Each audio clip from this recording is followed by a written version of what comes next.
أخوتي، أنا اليوم قلبي كبر كتير لما شفت الكل موجودين. أنا بتشكركم كتير على وجودكم وعلى حضوركم يلي هو كتير مهم بالنسبة لنا وبالنسبة لرعيتنا. مار شربل بالنسبة لنا بتصور بالنسبة للكل هو بي، هو خي، وبالنسبة لي أنا كان هو المخلص من المرض اللي قلب على راسي.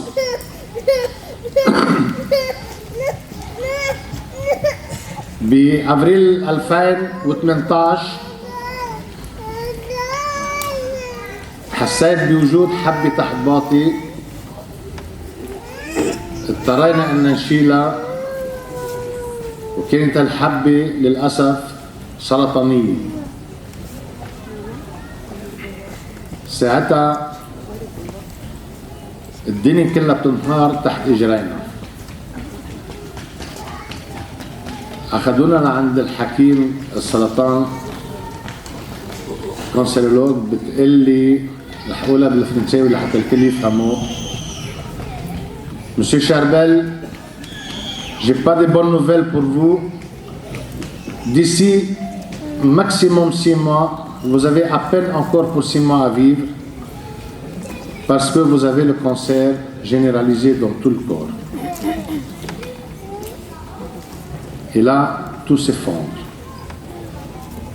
Là, il n'y a plus rien qui compte. On commence à essayer de s'attacher à tout. Mais moi, j'avais quand même quelque chose de beaucoup plus important à m'attacher, c'était mon Christ, qui a toujours été présent dans mon cœur. Et quelqu'un que j'ai toujours admiré, j'ai toujours aimé, comme si c'était un père pour moi, c'est Abouna Charbel. عالرايح وعالجاي بونا شربل، لحتى بالاخر يمكن طلع دينه مني، صرت اقدر اسمعه. لما بلشوا لي بالعلاج on m'a commencé l'immunothérapie.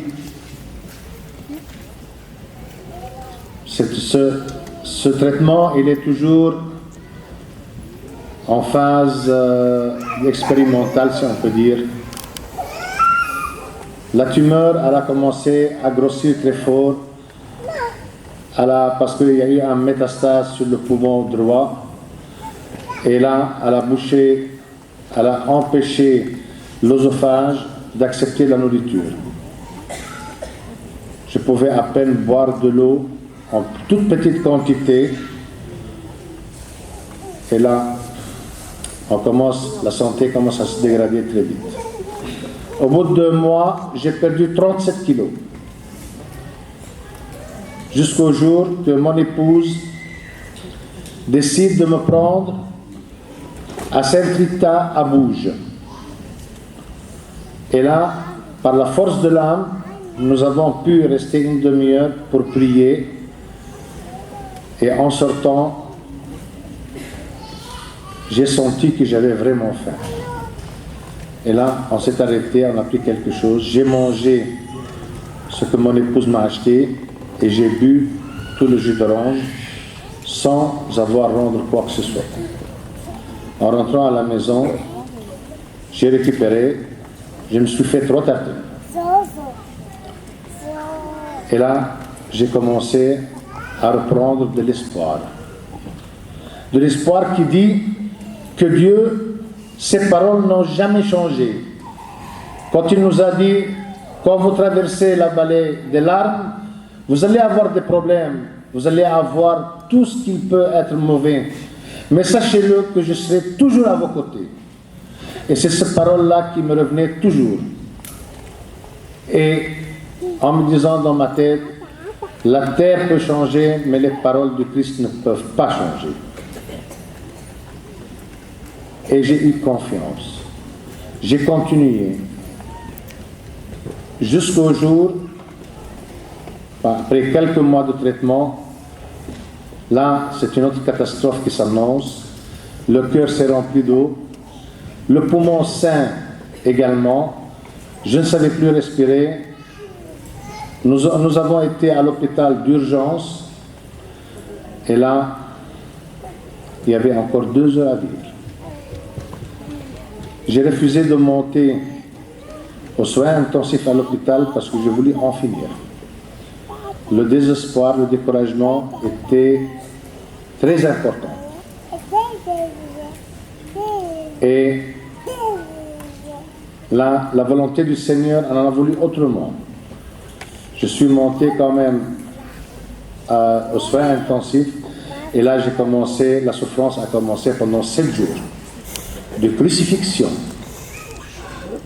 Docteur Chamas, ici mon ami de toujours, il a été témoin de la souffrance que j'ai subie. Et c'est lui qui m'a donné du courage. Il venait tout le temps me voir, parler avec les médecins pour que je puisse continuer à accepter les soins. J'ai été opéré au cœur pour le vider. C'est un des chirurgiens qui a été guidé par Saint-Charbel parce que les autres chirurgiens ne voulaient rien faire. Ils m'ont ouvert le péricarde du cœur, donc l'enveloppe du cœur, ils ont vidé l'eau, ils ont vidé le poumon, ils ont drainé tout à travers la vessie, et c'est comme ça que j'ai été sauvé. Alors, nous avons continué, parce que bon, nous n'avions pas le choix, l'immunothérapie était nécessaire, et quelques mois plus tard, c'est les reins qui se bloquent. Alors là, j'ai dit, non, ça suffit maintenant, stop. Si ça s'arrête, je n'y vais pas en dialyse. L'issue est connue. Bon, on va être tranquille cette fois-ci, j'espère. Mais non. Non. Le Seigneur ne voulait pas. Et j'ai continué. Et finalement, on m'a dit, la doctoresse me dit, nous n'avons qu'un seul choix, c'est d'enlever le canal urètre. Donc c'est le canal qui va du rein à la vessie, qui est obstrué. On doit l'enlever et mettre un sachet.